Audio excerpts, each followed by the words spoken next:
এই মুহূর্তে আমরা অবস্থান করছি মিরপুর অর্কিড কমিউনিটি সেন্টারে। এখানে একটি আপত্তিকর ঘটনা ঘটে গেছে। কিছুক্ষণ আগে এখানে নারী উদ্যোক্তাদের নিয়ে একটি আসলে আয়োজন করা হয়েছিল অনুষ্ঠান। সেই অনুষ্ঠানে নাকি আসলে মহিলা লীগের আওয়ামী লীগ কর্মীদের নিয়ে সেই আয়োজনটা করা হয়েছিল। সেই আয়োজনকে নিয়ে আসলে নানা আপত্তিকর ঘটনা ঘটেছে।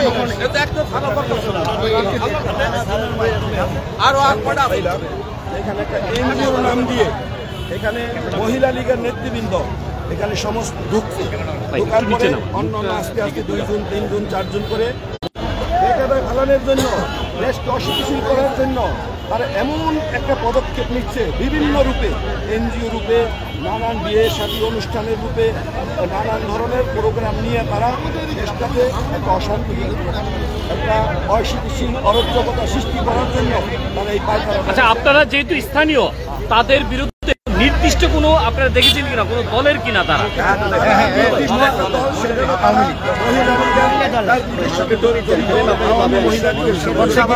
এবং তারা এই 37 দিনের যে আন্দোলন সংগ্রাম, এই আন্দোলন সংগ্রামের ভূমিকা ভয়ঙ্কর রূপে তারা এখানে রাজপথে ছিলেন এবং আমাদের ছাত্র জনতার উপরে তারা লাঠি সুতা নিয়ে আক্রমণ করেছেন। সেখানে তারা হত্যা মামলায়ও জড়িত, মানুষকে পিটিয়েছে। এলাকায় যখন ছাত্ররা এখানে আসছিল, আক্রমণ করেছে।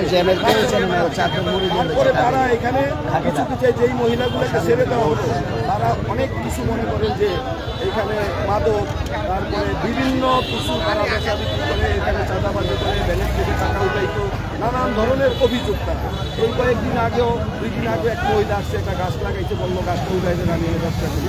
তখন আমাকে কয়েকজন বললো যেই মহিলা আমাদের অনেক লোকজনকে পিটিয়েছে এই আন্দোলনে। আপনি জিজ্ঞেস করেন এখানে সমস্ত আন্দোলনে আপনারা কি দেখেছেন?